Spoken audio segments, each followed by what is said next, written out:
Everyone, good evening. যদিও এখন good evening নয়, এখন প্রায় 10টা মতো বাজতেই চললো, গুড নাইটই বলার কথা। আর তো যাই হোক, এখন দেখো আমি ব্যাগ গোছাচ্ছি। এই যে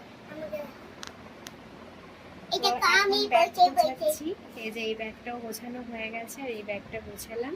তো খুবই অল্প স্বল্প জিনিসপত্র রয়েছে। আর এখানে সব হচ্ছে পরে যাওয়ার জিনিসপত্র রয়েছে, হাজব্যান্ডের পরে যাওয়ার জিনিস রয়েছে, তারপরে আমার আর মেয়ের পরে যাওয়ার জিনিস রয়েছে। আর মেয়ে এখানে কি করছে? আমি এটা সিলভার কালার আর লাল কালার করেছি। তো নেল পালিশ পরেছে, পা দেখা দাও, নেল পালিশ পরেছে। আর ঘরটাও একটু অগোছালো রয়েছে। তো কি পরে যাব, ব্যাগ গুছিয়েছি, সবই তোমাদেরকে দেখিয়ে দিলাম। আর বললামই না যে কোথায় যাব। তো কোথায় যাব এখন বলছি না, কালকে একদম যখন যাব তখনই তোমরা দেখতে পাবে। তো চলো, ডিনার তো আমার কমপ্লিট হয়ে গেছে। আমি 8টা থেকে 8:30-এর মধ্যে ডিনার করে নিই, মেয়েকে খাওয়াবো, বাবাকে খেতে দেবো, তারপর আজকে ঝটপট করে হচ্ছে শুয়ে পড়বো আজকে।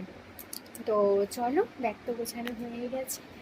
আর এই তো এখনও টুকিটাকি কিছু মনে পড়লে ঢোকাবো।